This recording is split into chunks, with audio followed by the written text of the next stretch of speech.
kami bisa menarik market lebih banyak lagi karena Masya Allah. semakin banyak permintaan terhadap produk ini, Mm-mm. maka akan semakin banyak pengrajin yang kami berdayakan. Karena inti dari kegiatan membuat tas Sulaman Karawa ini bagi saya adalah itu membantu kaum ibu-ibu pengrajin yang tadi untuk memenuhi daripada mereka kebutuhan. harus jadi pekerja kasar. Iya benar.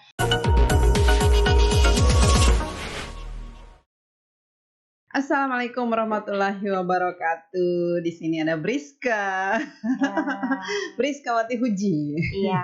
Iya, nama lengkapnya Briska Wati Huji. Briska ini owner dari apa ya? Disilax. Iya. Iya, owner dari tas Karawang ya. Iya. Memang Karawa ya, memang ciri khasnya Karawa yang sekarang mulai banyak peminatnya, sangat banyak. Ramai. Iya, sangat ramai, bukan cukup ramai, sangat ramai.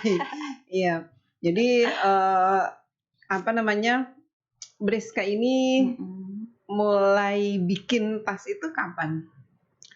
Kalau untuk tas Sulaman Karawa itu masih baru, kurang lebih di awal tahun 2018 ya. Tapi kalau untuk menjalani sebelumnya bikin tas juga? Iya, kalau menjalani bisnis ini itu dari tahun 2014 itu sudah mulai ini. Tas yang bagaimana? Yang kalau awal memulai bisnis itu sebenarnya dari membuat tas laptop kreatif. Jadi tas-tas kreatif yang berbahan kanvas yang tidak memuat unsur budaya lokal. Jadi produk tas Sulaman Karawa ini hasil diversifikasi kita dari produk yang sebelumnya. Gitu sih. Ya, kenapa sampai terpikir untuk bikin Karawa? Jadi beberapa faktor itu yang mendorong saya untuk bisa kayaknya saya harus buat tas Sulaman Karawa. Yang pertama itu jadi jauh sebelum saya pernah ikut Focus Desk FGD tentang isu yang membahas isu ada beberapa hal yang diprediksi akan punah di daerah Gorontalo. Ya, salah satunya Sulaman Karawa. Iya, Sulaman Karawa dan bahasa Gorontalo kalau tidak salah. Itu diprediksi di 10 tahun, 20 tahun kemudian itu akan punah. Jadi saya di situ sebagai seorang pelaku ekonomi kreatif yang termasuk juga generasi muda berpikir bahwa kira-kira apa yang harus bisa saya lakukan agar jangan sampai hal yang diprediksi ini akan terjadi. Jadi mulai berpikir dengan kreativitas yang saya miliki, kira-kira produk apa yang bisa saya buat, kemudian itu bisa bisa setidaknya bisa menyelamatkan. Iya, menyelamatkan hal yang ditakutkan tadi itu. Nah, ya jadilah itu. Ya sudah, saya karena kreativitas pada saat itu waktu itu kita membuat tas-tas kreatif kan. Jadi mencoba membuat satu tas yang ada unsur budayanya, yang Karawangnya itu masih kecil. Dan satu produk itu saya buat masih untuk saya sendiri. Itu produk pertamanya Briska yang untuk Karawa. Iya. Tapi itu tas saya gunakan di acara pertemuan-pertemuan yang dilaksanakan oleh pemerintah. Jadi kan ketemu orang-orang yang suka dengan produk Karawa. Jadi mereka pas melihat ini, kok ini bagus. Nah dari situ saya mencoba ngetes beberapa 5 produk di awal dan alhamdulillah cukup ramai untuk permintaannya karena kita mendesainnya itu produknya itu kita desain sesuai dengan perkembangan fashion saat ini dan selera pasar. Gitu. Briska belajar menjahit karena kan jahit sendiri kan ini. Bikin itu dari mana? Kalau untuk menjahit mengaplikasikan mesin itu atau Briska ini lulusan dari mana begitu yang? Kalau saya lulusan jurusan pendidikan Oh. matematika. Jadi tidak. Tapi kalau untuk skill menjahit itu kebetulan di keluarga Jadi saudara beberapa saudara itu pekerjaannya ada tailor kayak gitu. Jadi memang lahir dan besar di keluarga yang melakukan kegiatan itu. Jadi untuk menjahit ini bukanlah hal yang baru bagi saya. Tapi kalau untuk kreativitas membuat itu mungkin sharing perkembangannya, ketertarikan terhadap produk kerajinan ini juga besar, Mbak. Jadi makin tertarik, makin belajar. Jadi dari situ mungkin tahunya. Iya. Tapi Briska ini mulai bisa menjahit itu kan 2014 itu kan sudah jahit sendiri. Tapi sebelumnya memang sudah bisa menjahit apa begitu? Menjahit biasa aja. Baju atau apa gitu? Iya. Mungkin yang dijahit hanya untuk digunakan sendiri. Iya. Tapi untuk tas itu kan ininya lain ya, mesin jahitnya. Iya, kalau untuk tas itu memang beda. Alat yang digunakan, mesin yang digunakan untuk menjahit baju itu cukup bisa digunakan untuk membuat tas. Tapi kalau untuk mendapatkan produk yang desainnya bagus, jahitannya apik, itu baiknya kita menggunakan mesin yang memang diperuntukkan untuk produk tersebut. Iya. Kalau saya memulai menjahit tas itu masih menggunakan mesin yang seadanya sih, yang butterfly, yang warna coklat. Yang dulu-dulu itu yang. Iya.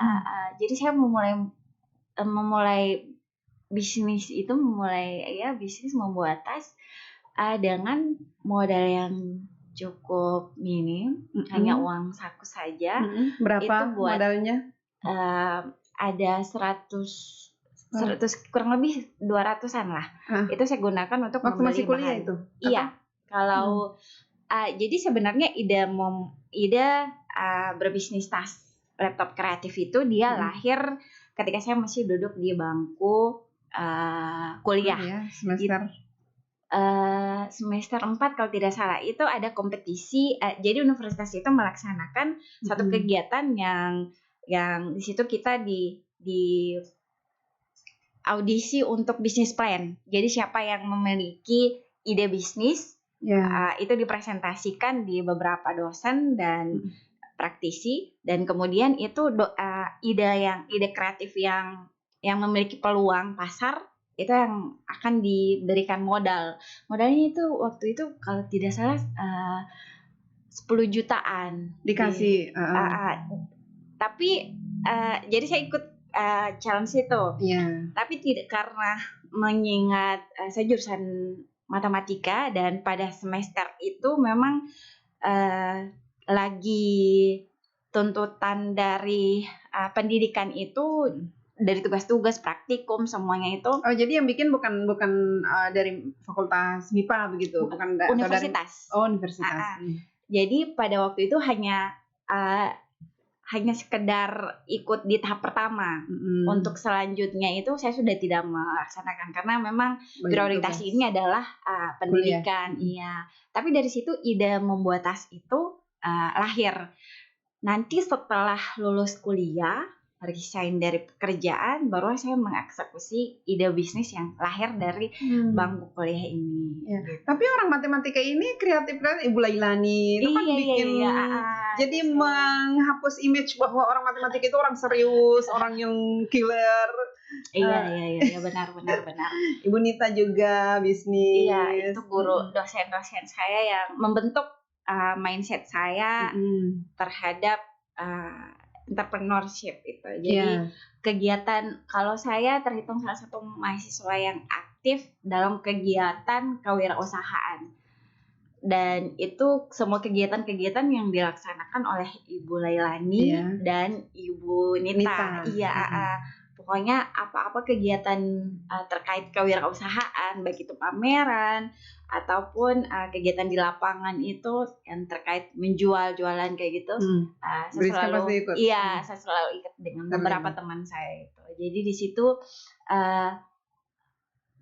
mindset kita tentang pemahaman kita tentang bisnis, apalagi ibu Nita ya yang pelaku ekonomi ya, memang pelaku bisnis juga yang memiliki usaha yang berkembang.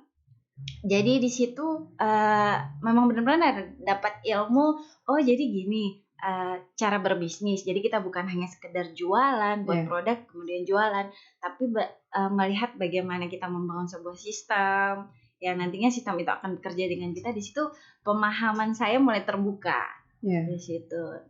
Tapi mulai mendalaminya itu ketika lepas dari pekerjaan. Jadi sebelum jadi seorang pebisnis. Iya. Briska pernah kerja di mana? Ya kalau dulu sebelum jadi seorang pelaku bisnis, beberapa kali mengalami proses hidup yang saya kasih namanya proses hidup, di mana mencari kira-kira apa yang saya mau ini. Jadi pernah beberapa kali mendapat pengalaman bekerja di balik meja. Ada yang di pemerintah, itu salah satu lembaga keuangan dari pemerintah. Kantornya di depan murni. Di bank? Iya. BNI? Iya. Jadi setelah lulus kuliah di tahun September 2012, istirahatnya cuma 2 minggu. Setelah wisuda istirahat 2 minggu, sudah dapat panggilan kerja dari kantor tersebut. Kemudian jadi langsung terjun di dunia kerja. Jadi setelah kuliah itu tidak ada waktu istirahat untuk berpikir mau istirahat dulu. Kan habis kuliah, biasanya orang habis kuliah istirahat dulu, mungkin ambil 6 bulan 3 bulan kayak gitu kan. Kalau saya langsung kerja. Jadi begitu selesai kuliah langsung mengajukan lamaran sebelum lulus. Jadi pemasukan surat lamaran pekerjaan itu setelah yudisium.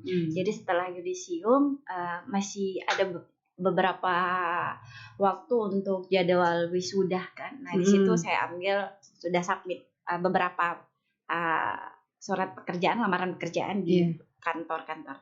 Dan alhamdulillah di situ closingnya, dan tidak bertahan lama. Karena ya masih muda, yang namanya masih muda, masih banyak yang hal-hal yang ingin ditahu. Jadi istilahnya lebih banyak mencoba. Kita mau coba begini, kita coba begini. Jadi berapa lama di BNI?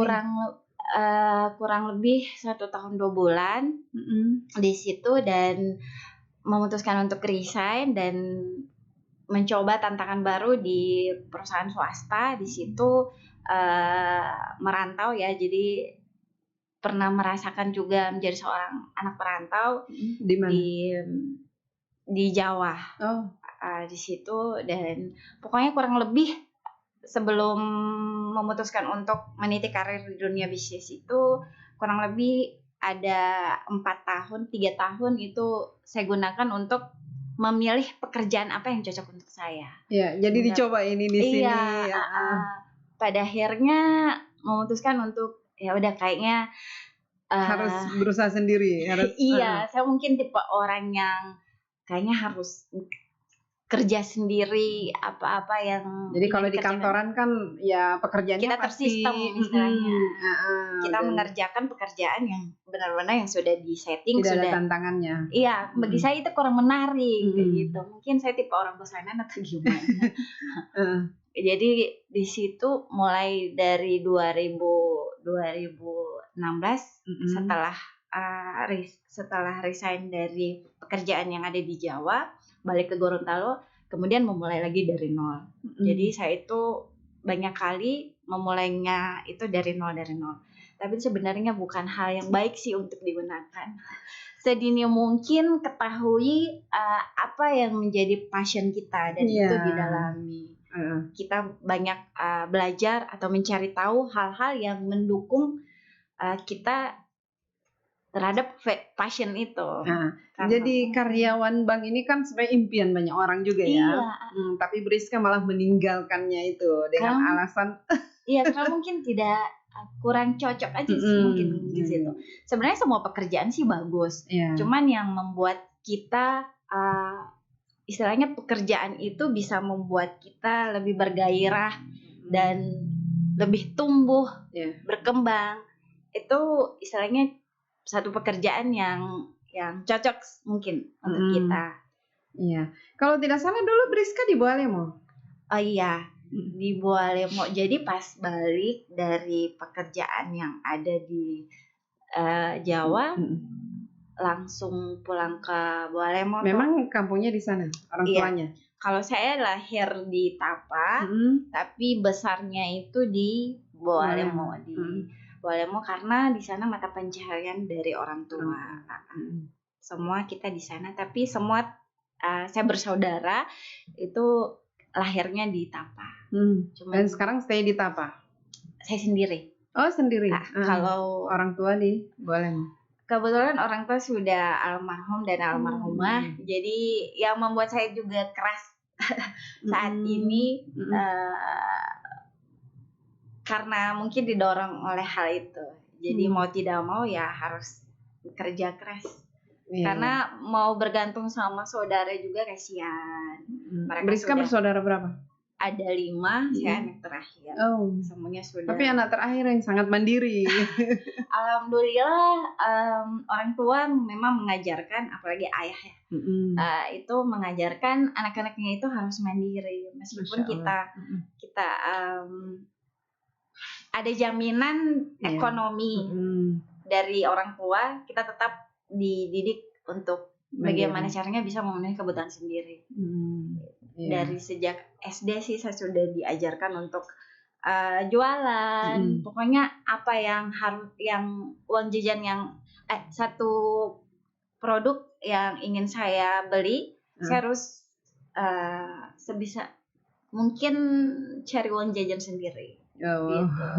Ya, kembali ke tas. Tadi kan Briska bilang Briska itu bikin usaha awalnya itu modal yang bikin tas laptop itu 200.000 ya? Iya.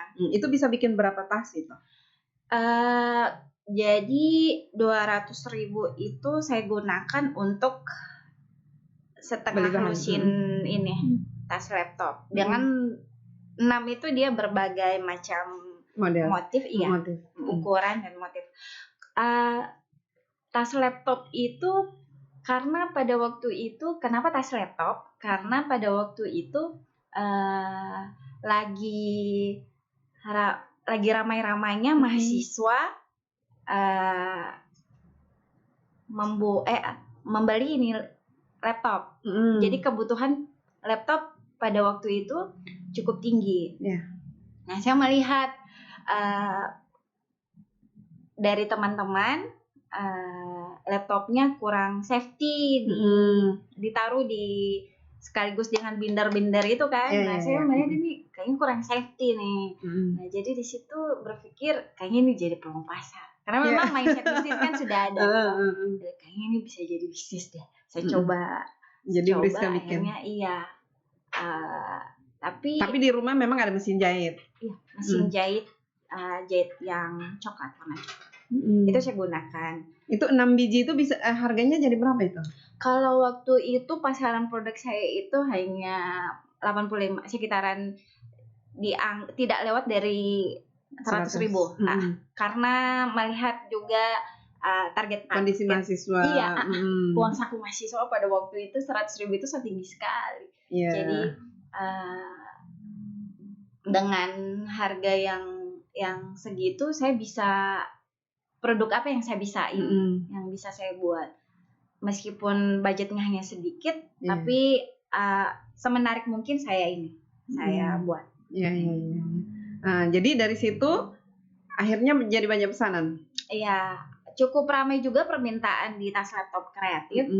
Sehingga pada satu titik saya di tahun 2016 itu bulan September, akhir tahun itu ada kompetisi yang dilaksanakan oleh pemerintah kabupaten Kabupaten Gorontalo dalam rangka ulang tahun kabupaten. Jadi di situ ada kompetisi, ada kompetisi karya kreatif yang anak muda itu diperlombakan. Nah di situ karena saya melihat total hadiahnya bagus, jadi waktu itu karena memulai bisnis ini dengan modal sendiri, sebenarnya orang tua mau kasih, tapi bagi saya kayaknya ini kurang aman.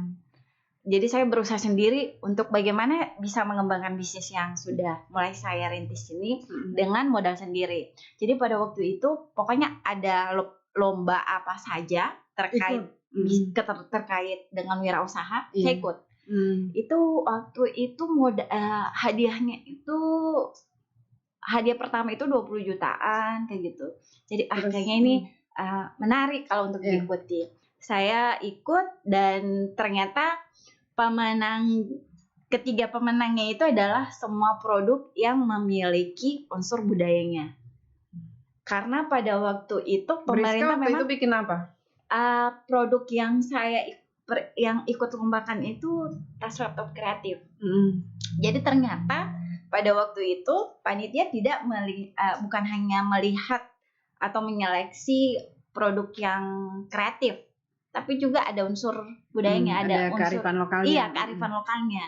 Jadi semuanya pemenang itu yang ada karena memang goalsnya pemerintah ke depan itu ya mendorong UKM Gorontalo yang istilahnya bisa melestarikan apa yang budaya Gorontalo. Iya, kayak gitu. Jadi apa yang produk lokal. Kurang beruntung. Nah, dari situ saya berpikir, kayaknya saya kalau misalkan ke depan mau berkembang, mau tidak mau saya harus bisa menciptakan satu produk yang di situ ada kegorontaloannya. Ya, jadi itu jadi sebenarnya jadi peluang. Karena jadi tantangan. Iya, karena kalau kita berbisnis kalau tidak didukung oleh pemerintah juga kayaknya akan sulit, apalagi kalau kita modalnya masih minim ya. Support pemerintah itu dibutuhkan. Jadi dari situ saya berpikir kayaknya saya harus buat sesuatu yang ada DP unsur dari pokoknya kearifan lokal. Ada kearifan lokalnya. Jadi di situ mulai berpikir itu ya faktor kedua mungkin yang membuat kenapa saya harus bikin Karawo gitu. Dan kemudian satu lagi pas waktu itu kan membuat tas ini di Bualemo. Iya, karena dulu saya 2018 ya. Iya. Briska masih kirim dari Bualemo tasnya. Iya, di Bualemo. Nah, yang salah satu faktor yang mendukung juga di sana itu, jadi saya tinggal di lingkungan tempat pekerjanya pabrik, salah satu pabrik di sana, pabrik gula. Oh iya. Jadi di sana itu banyakan di kompleks saya itu banyak masyarakat yang pendatang. Ada yang dari Jawa, ada yang dari Gorontalo yang di daerah Pulau Bala kayak gitu kan. Dan di sana jadi pekerja di perusahaan itu. Nah, beberapa pekerja perusahaan itu mereka ternyata punya keahlian kreativitas dalam membuat tas Sulaman Karawo. Oh, iya. Jadi Karaonya mereka yang bikin sulamannya. Iya, waktu itu saya memang sudah mulai membuat ini tas kan. Kenapa makin kuat, makin yakin membuat produk ini karena melihat jadi pekerja perempuan-perempuan ini mereka pergi ke lahan. Perempuan-perempuan yang tahu Bakarao ini, mereka pergi ikut suaminya ke lahan. Ikut menebang tebu, memapah itu tebu yang sudah ditebang, naik ke. Padahal mereka punya keahlian. Nah di situ saya merasa, aduh kasihan banget. Kayaknya ini pekerjaan terlalu berat untuk dilakoni oleh perempuan. Nah dari situ saya berpikir, kira-kira kalau misalkan saya tawari mereka kerjasama dengan saya, bisa enggak ya? Setidaknya bisa ikut membantu mereka dalam memenuhi kebutuhan ekonomi keluarga mereka. Kan itu alasan kenapa perempuan ibu-ibu ini masih pergi ke lahan, karena memang pendapatan yang didapat oleh suami mereka itu mereka anggap belum cukup untuk memenuhi kebutuhan ekonomi keluarga mereka. Jadi makanya mereka tetap harus turun ke lahan juga. Nah, kalau saya melihat, saya pribadi, ya Allah, ini kalau perempuan yang apalagi itu memapah ini, perempuan gimana? perkasa. Iya gitu kan. Jadi karena mereka punya keahlian, jadi saya mulai diskusi dengan mereka, menawarkan mereka, saya punya ide. Tapi mungkin di awal ini mungkin pendapatannya masih mungkin belum sebanding dengan hasil yang mereka dapatkan dari perusahaan. Tapi lama kelamaan saya berusaha meyakinkan sama mereka bahwa hasil kerajinan yang ibu-ibu kerjakan ini akan saya berusaha akan membuatnya semenarik mungkin, yang nantinya itu bisa menarik lebih banyak orang yang membeli karya ini. Dan alhamdulillah itu saya buktikan sampai sekarang mereka tidak lagi bekerja di perusahaan itu. Tidak jadi pekerja kasar ya istilahnya. Jadi mereka dengan melakukan pekerjaan itu hanya menyulam karao, mereka bisa membantu suami mereka dalam memenuhi kebutuhan ekonomi keluarga. Dan penghasilan itu apakah sudah bisa melebihi penghasilan mereka sebelumnya dengan melakukan ini? Seiring perkembangannya usaha ini,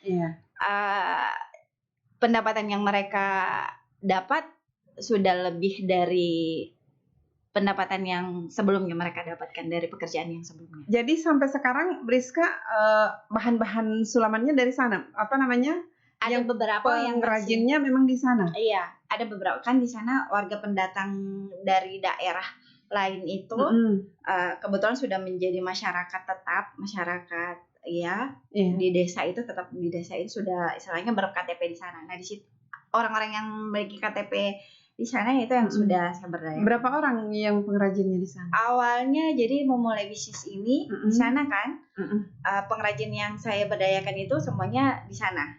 Awalnya itu ada 6. Karena makin banyak permintaan. Iya, jadi makin melebar dan bukan hanya saja melebar jumlahnya, tapi juga lebih melebar ke ini juga daerah-daerah. Jadi berapa orang semuanya? Kurang lebih saat ini kalau yang aktif itu kurang lebih 30-an, tapi kalau misalkan kita ada proyek permintaan produk souvenir itu yang bisa saya berdayakan di kurang lebih 50-an. Souvenir seperti apa? Jadi seiring perkembangannya tas sulaman karao ini, kalau dulu saya produksinya masih per picis, 1 picis, 2 picis. Jadi souvenir karao, tas karao untuk Jadi sekarang sudah ada kategori produk souvenir, tas karao souvenir itu memang desainnya agak yang namanya kalau untuk ukuran itu masih saya serahkan sama customer. Jadi mereka mau ukurannya bagaimana, itu yang berusaha kami buat. Tapi yang namanya produk souvenir beda harganya, beda dengan yang satuan. Kalau untuk souvenir kan minimal 100 picis. Kalau itu hitungannya agak lebih murah yang dibandingkan yang harga persatuan. Kita desainnya memang agak lebih berbeda dengan desain yang untuk motif ini karao ini produknya Briska ini keren deh. Untuk motif ini Briska dapat dari mana? Apakah itu memang hasil perenungan sendiri kemudian ditransfer ke para pengrajin? Iya, alhamdulillah sejauh ini saya membuat motif yang memang benar-benar ciri khas dari kita, karakter dari Boreshkes itu sendiri. Kalau saya lebih ke karena saya masih market yang saya sasar adalah generasi muda. Jadi sebisa mungkin saya bisa menciptakan motif yang menarik bagi teman-teman generasi muda. Gitu. Jadi produk tas karao Biklaks itu dia motif yang kami gunakan adalah motif yang kami ciptakan berdasarkan hasil survei kami terhadap minat dari pasar kami. Iya. Berarti dari sekian banyak peminat atau pasar ya, itu berapa persen yang anak-anak muda? Atau memang sengaja menyasar anak-anak muda? Iya. Kalau target di awal sih memang dari usia 17 sampai 30 tahun. Tapi ternyata meleset. Ya, karena saya juga ternyata suka. Ternyata desain yang kami buat itu menarik juga untuk usia di atas 30 tahun. Nah, jadi bagi kami saat ini target, kalau misalkan ditanya target usia, kayaknya semuanya Coba kita lihat semua target usia. Produk-produknya Briska. Saya sangat mengapresiasi orang-orang dan saya iri sebenarnya sama orang-orang yang kreatif, apalagi anak-anak muda. Ini Briska, kemudian Gilbert, Tuna, itu kan orang-orang kreatif yang memang benar-benar bikin saya, ini Iya benar. Karena itu ternyata sudah banyak mencetak generasi muda yang kreatif. Jadi seorang kreatif, seorang entrepreneur. Yeah. Jadi ini baju saya Karawa entrepreneur. Saya baru perhatikan, ternyata Karawa entrepreneur. Jadi Karawa ini ternyata sudah banyak. Ini saya dapat. Oh iya benar. Iya, ini bagus kalau kita kemana-mana bawa ini. Sekarang saya bawa laptop, bawa segala macam berkas apa itu bawa di situ. Tas pemberian dari Briska. Ada kalau lagi. Kita ini untuk ya, saya bangga bawa tas ini kemana-mana. Luar biasa. Lagi coba lihat. Iya ya. Nah, ini kan ibu istrinya Pak Menteri ya, Pak Menpora, dan alhamdulillah beliau itu cerita bahwa ibu-ibu istri menteri itu diminta oleh ibu negara untuk harus bawa, jadi jangan bawa tas yang jadi harus bawa tas-tas itu produk lokal. Jadi dan beliau sangat senang ini pakai tas ini. Ya, beliau kirim fotonya ke saya dengan terus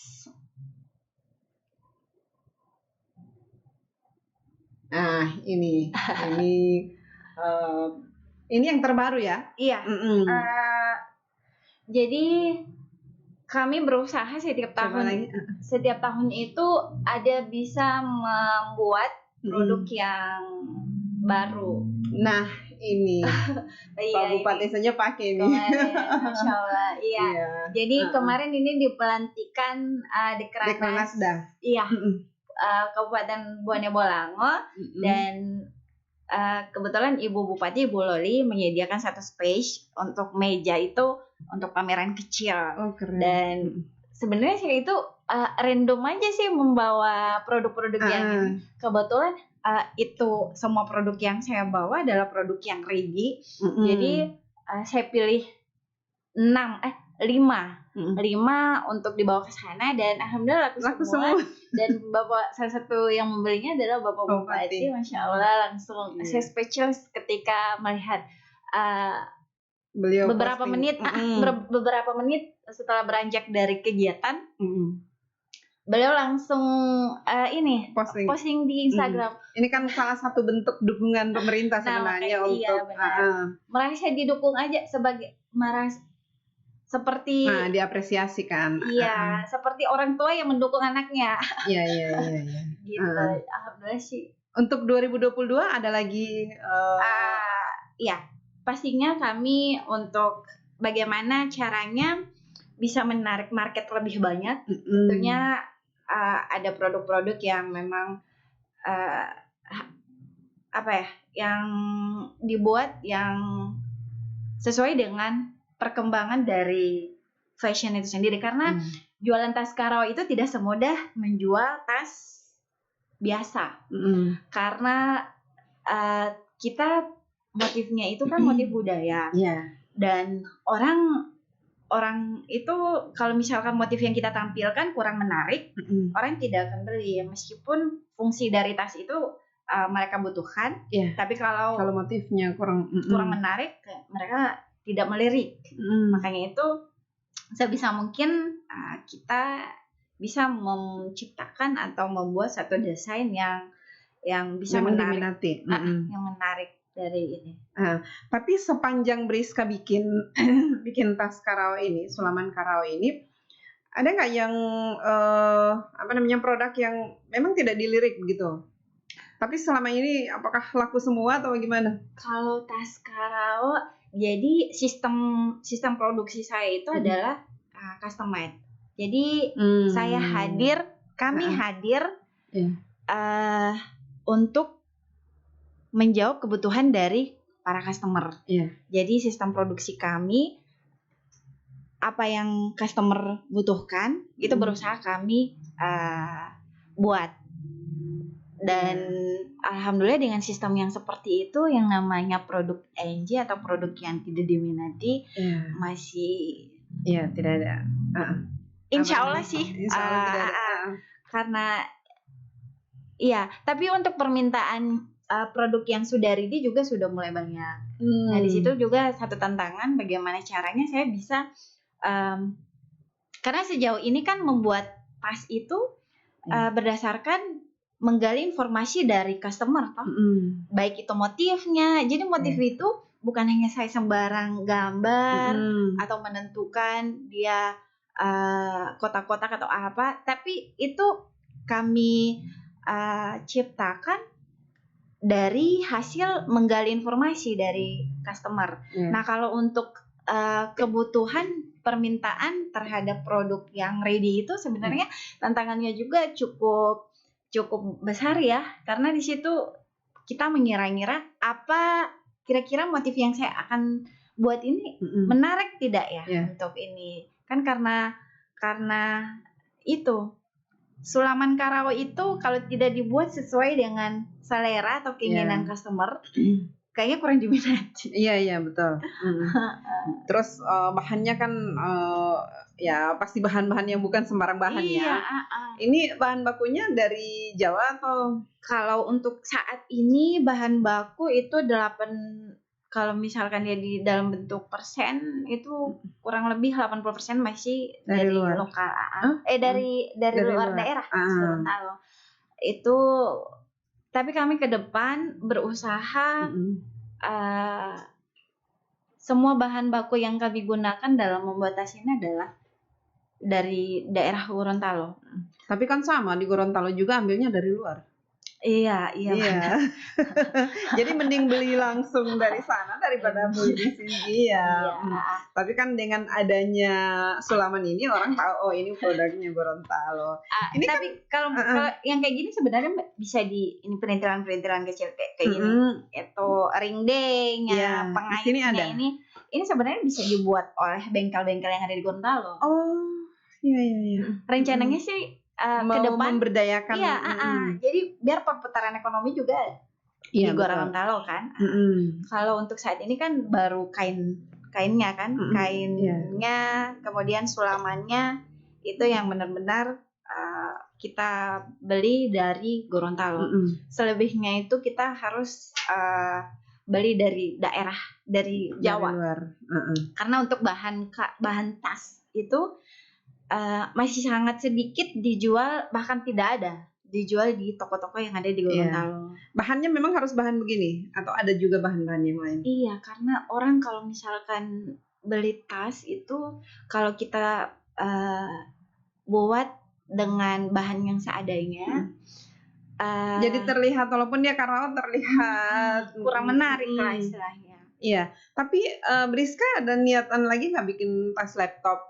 Ibu Siti loh lagi, dia bilang saya ini suruh bikin tas laptop sama Briska.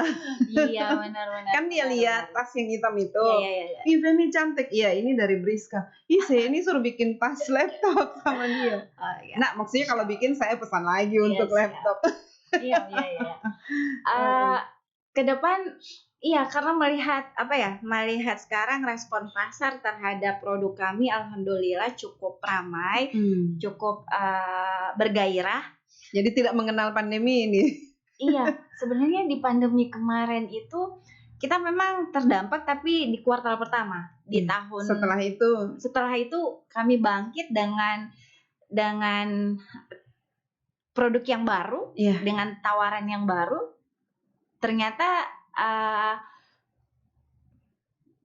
hasilnya itu di luar dugaan. Jadi istilahnya lebih meningkat. Ya, peningkatannya itu boleh berapa persen itu? Kalau dibandingkan sebelum COVID ya, sebelum pandemi. Jadi untuk produk souvenir itu sebenarnya dia lahir di suasana COVID ini di tahun 2020. Ide membuat souvenir Karao, tas souvenir Karao itu lahir di akhir tahun udah masuk di kuartal ketiga tahun 2020. Itu karena pada waktu itu kebutuhan untuk souvenir itu, untuk event-event yang dilaksanakan oleh pemerintah ataupun swasta, itu permintaannya cukup tinggi. Nah, di situ kami mencoba menangkap peluang itu. Jadi itu pesanan souvenir dari mana? Awalnya itu dari Bank Indonesia. Dari Bank Indonesia, dan juga ada beberapa kegiatan-kegiatan yang dilaksanakan oleh swasta, komunitas yang butuh. Jadi produk souvenir yang kami tawarkan itu bukan hanya kami berusaha, yang namanya souvenir pasti sebisa mungkin akan ditawar kecil di bawah. Jadi kami berusaha mengkomunikasikan dengan calon customer kami. Kami punya produk yang Bapak butuhkan, tapi produk kami itu berbeda dengan souvenir yang ini, yang kebanyakan. Iya. Jadi sebisa mungkin kami berusaha mengkomunikasikan dengan customer, dan kalau misalkan customer bagi customer itu ya wajar.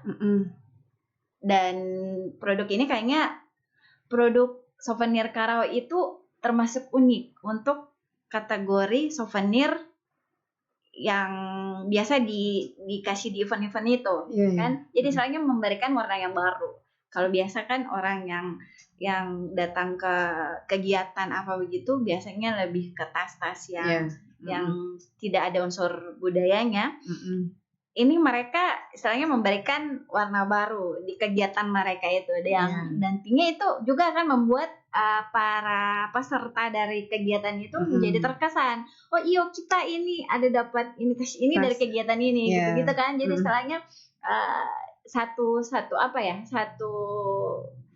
kebanggaan juga. Nilai value dari ketika mereka memiliki bekerja sama dengan kita. Jadi kemarin di tahun 2020 itu kegiatan banyak dilaksanakan, tapi masih terbatas kan. Untuk kebutuhan produk souvenir itu banyak, dan pada waktu itu kami juga diuntungkan oleh kebijakan pemerintah untuk pembatasan wilayah itu kan. Jadi mereka kalau misalkan mau beli di luar masih estimasi waktu lagi, harus kan beberapa kali itu, kalau saya tidak salah ya, produk itu harus lewat Manado dulu. Jadi biasanya kan dari Jakarta langsung ke sini atau transitnya di Makassar. Betul. Nah, ini lagi keliling-keliling. Nah, di situ kadang orang berpikir bikin lama, daripada lama, meskipun dia agak murah, tapi kan lama. Kenapa tidak kita budayakan di lokal aja. Dan tapi untuk bikin 100 pieces itu bisa berapa lama? Kalau 100 pieces itu tergantung dari bahan bakunya sih. Kalau misalkan bahan baku Karaonya itu motifnya motif sederhana, istilahnya tidak banyak DP lingkaran-lingkaran itu. Dengan ketersediaan bahan baku pengrajin yang cukup banyak, itu kami bisa 2 mingguan bisa. Kalau kemarin proyek kemarin dengan Bank Indonesia itu 2 minggu. 2 minggu bisa. 2 minggu tambah berapa hari sedikit lah. Pokoknya tidak sampai 20 hari lah gitu. Ya, terus ini kan yang pengrajin, yang untuk jahitnya Briska sendiri atau ada juga yang bantu? Ada pengrajin. Jadi pengrajin sulaman Karao dengan pengrajin tas itu berbeda. Beda berapa orang yang pengrajin tas? Kalau untuk pengrajin tas itu yang saat ini kalau istilahnya yang memang stay di rumah produksi itu ada 2 orang, dan kalau misalkan kami ada project besar, ada memang pengrajin yang memang siap saya perbantukan. Jadi karena mereka tidak mau Bu diikat. Jadi mereka itu mau kerjasama dengan kita. Jadi apa namanya ya? Apa ya istilahnya? Iya, pokoknya mereka hanya mau freelance kayak freelance gitu. Waktunya tidak terikat. Itu ada beberapa orang. Jadi dengan tenaga kerja yang cukup dan pengrajin juga yang cukup memadai, kami bisa mengambil proyek itu. Iya. Tapi ini belum terjawab tadi. 2022 apalagi yang 2022 rencananya sih mau lebih ke apa ya? Ke produk souvenir. Kita lagi lebih fokus ke kayaknya akan lebih fokus ke produk souvenir. Karena untuk pasar produk souvenir ini cukup bagus dan peluang besar untuk tas Karao. Karena saat ini pemerintah lagi semangat-semangatnya mendukung Sulaman Karao ini agar tetap terlestari itu kan. Iya. Jadi kan tujuan awalnya ini kan tadi kayak Briska bilang bahwa sejak mengikuti FGD bahwa termasuk Sulaman Karao yang akan punah, dan sekarang ternyata para yang diprediksi itu tidak terjadi. Tidak terjadi karena semakin banyak orang-orang yang melestarikan dan mencintai Karao ini. Karena memang Karao ini kalau misalnya seperti dulu ya, motifnya cuma begitu-begitu pasti tidak ada yang melirik. Tapi kan sekarang banyak sekali orang-orang kreatif yang mau bikin, artinya tidak banyak sekali juga, ada beberapa, tapi itu sangat dirasakan dengan orang-orang, berapapun tetap akan dibeli begitu. Iya. Tapi sebenarnya tidak semua orang sih. Kadang juga ketemu dengan orang-orang yang istilahnya kayaknya ini kemahalan, harganya kemahalan. Tapi kami berusaha ketika ketemu dengan orang yang memiliki pandangan seperti itu, kami berusaha memberikan informasi yang lebih banyak lagi. Mungkin karena kurangnya informasi terhadap beliau, jadi beliau memandang harganya tidak sesuai. Jadi di situ kami berusaha untuk bisa gini loh Bu, pekerjaannya begini, makanya itu nilainya begini. Tapi kan kalau dibandingkan dengan tas-tas yang ini kan berapa, 300 pasarannya 300 lebih ya, 300 berapa? 85. Kalau sama saya kan tidak begitu. Kalau saya kan iya. Dibandingkan dengan tas-tas yang KW-KW itu, yang apa namanya ya, kan harganya juga sebenarnya dari kualitasnya ini sangat ya, berapa tahun pun ini bisa dipakai dan disimpan dimanapun dia tidak akan terkelupas seperti tas-tas yang lain begitu. Walaupun tasnya mahal, pasti juga kalau dia tidak original pasti dia akan cepat rusak juga begitu. Iya. Mungkin tadi itu ya faktor dari kurangnya informasi doang. Makanya itu juga salah satu tugas yang harus saya kerjakan. Bagaimana caranya saya bisa memberikan informasi yang lengkap, sebisa mungkin informasi yang lengkap terhadap calon-calon customer kami, agar mereka istilahnya pandangan mereka terhadap price yang sudah kita banderol terhadap satu produk itu, menurut mereka itu tidak segitu fantastis atau apa kayak gitu. Nah, orang kan selalu begini menganggap bahwa kalau itu produk lokal ya harusnya murah begitu. Tapi kan tidak tahu bagaimana prosesnya, kemudian ya kualitasnya juga bagus. Ya kan, tidak malu-maluin kita bawa kemana-mana, bahkan dengan bangga kita. Saya lebih senang kalau misalnya ada teman atau apa saya kasih. Karao. Masya Allah. Iya. Jadi ini kan tahun baru nih. Apa resolusi? Resolusi mungkin apa ya? Kalau untuk saat ini sebisa mungkin kami bisa menarik market lebih banyak lagi, karena semakin banyak permintaan terhadap produk ini, maka akan semakin banyak pengrajin yang kami berdayakan. Karena inti dari kegiatan membuat tas Sulaman Karawa ini bagi saya adalah itu membantu kaum ibu-ibu pengrajin yang tadi untuk daripada mereka harus jadi pekerja kasar. Iya benar. Iya, jadi kemarin itu Bu, di tahun 2020 di awal pandemi itu semua kena dampak.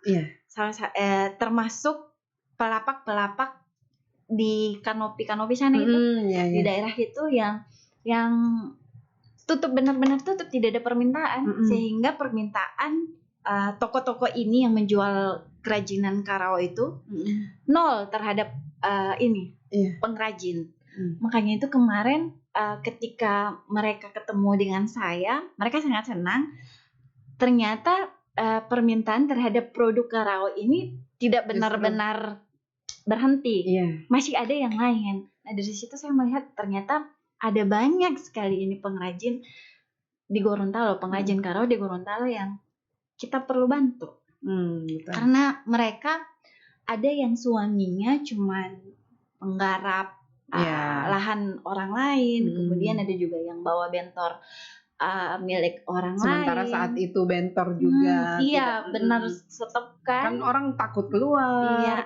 Jadi mereka alhamdulillah permintaan di produk kami cukup mulai bangkit. Ya kita pengrajin yang kami berdayakan makin banyak juga, dan rata-rata yang kami berdayakan adalah orang-orang yang memang terdampak. Sedangkan mereka itu bilang begini, hambela bobot tali tahu ibu berasa. Memang sangat berasa. Untuk beli tahu pun saking susahnya, saking terdampaknya pada saat itu. Karena memang toko-toko yang jual souvenir Karawa yang ada di daerah pertokoannya itu benar-benar memang sepi. Kan pembeli dari jadi kan pengrajin juga tidak ada yang tidak ada dapat orderan.